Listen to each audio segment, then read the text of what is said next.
120 pounds. That's what the scale said when I first laid eyes on her.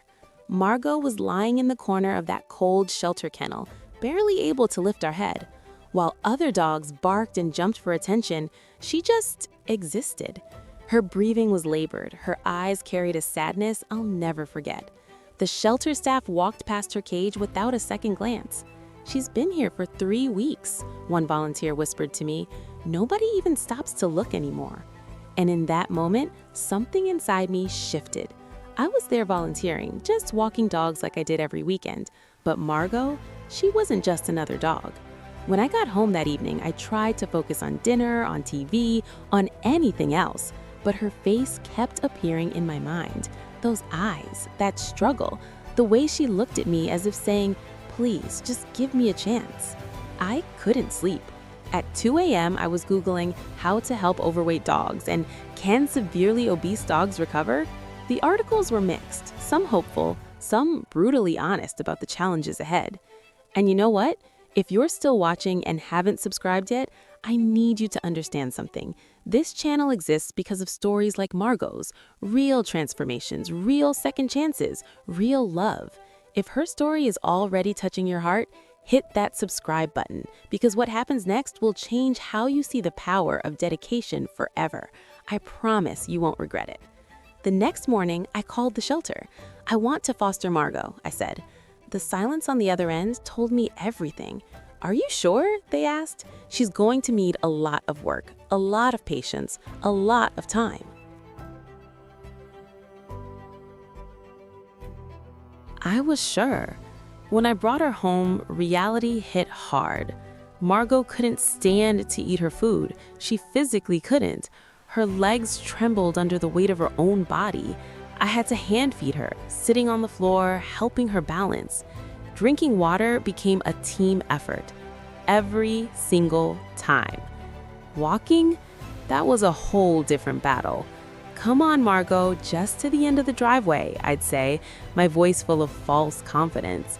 She'd take 3 steps and stop, panting, exhausted, looking up at me like I'd asked her to climb Mount Everest.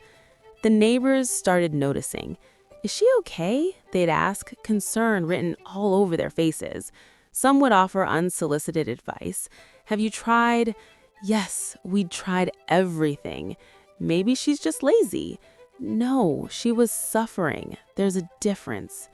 One particularly hard day, after Margot refused to move past our mailbox, I sat down on the curb next to her.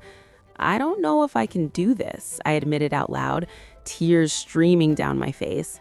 She looked at me, then slowly, painfully licked my hand, as if to say, "I'm trying. Please don't give up on me." But here's the thing about dogs. They don't give up on themselves. We give up on them. So we started small, really small. 5-minute walks in the early morning before the sun got too hot, rain or shine. Time for walkie-walkie became our mantra. Some days, I swear she rolled her eyes at me. Other days, she seemed hopeful.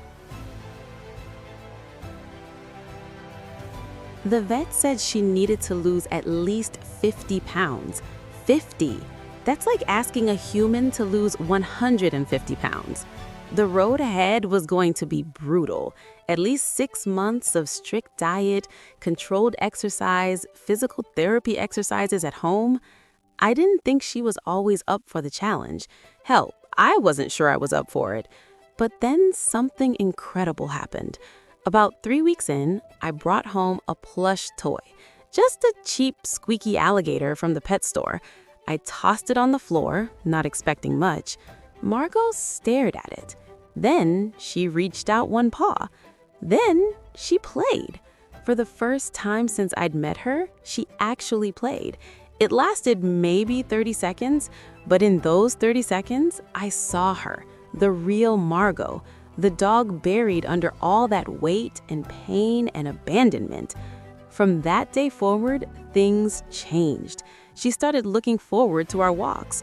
"Are you ready for walkie?" I'd ask, and her tail would actually wag. We had to take breaks, lots of them. The other dogs in the neighborhood would zoom past us while Margot rested on the grass. And you know what? that was okay. We weren't racing anyone. 4 months in, she walked up our stairs by herself without stopping. I literally cried. My neighbors probably thought I was insane, but I didn't care. This dog who couldn't stand to eat was now climbing stairs like it was nothing. Then came the Zoomies. Oh my God, the Zoomies. One evening after dinner, Margot just exploded.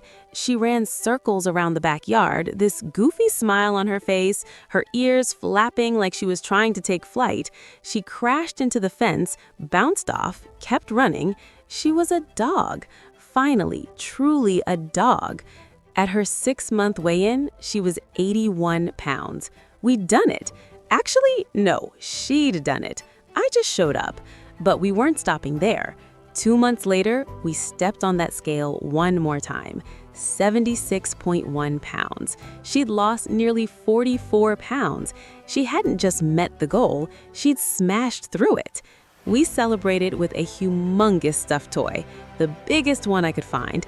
She destroyed it in approximately 3.5 seconds, fluff everywhere, looking at me like, got another one?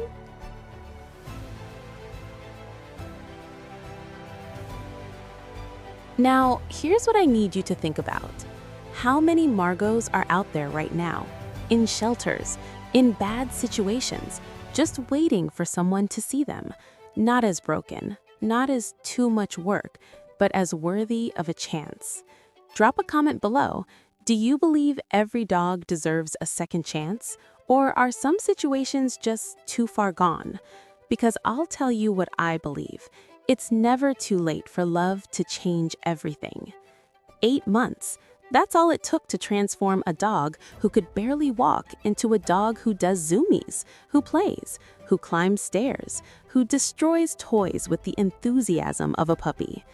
Margot is ready for her forever home now, and whoever gets her, they're not getting a rescue dog. They're getting a warrior, a survivor, a testament to what happens when you refuse to give up. So yeah, 120 pounds. That's where we started. But that number doesn't define her. What defines Margot is her spirit, her resilience, her ability to forgive humans for failing her and to trust again anyway. If her story moved you, do me a favor, share this video. Because somewhere out there, someone needs to hear that transformation is possible, that second chances are real, that love combined with consistency and patience can literally save a life. Margot taught me that, and now I'm teaching you.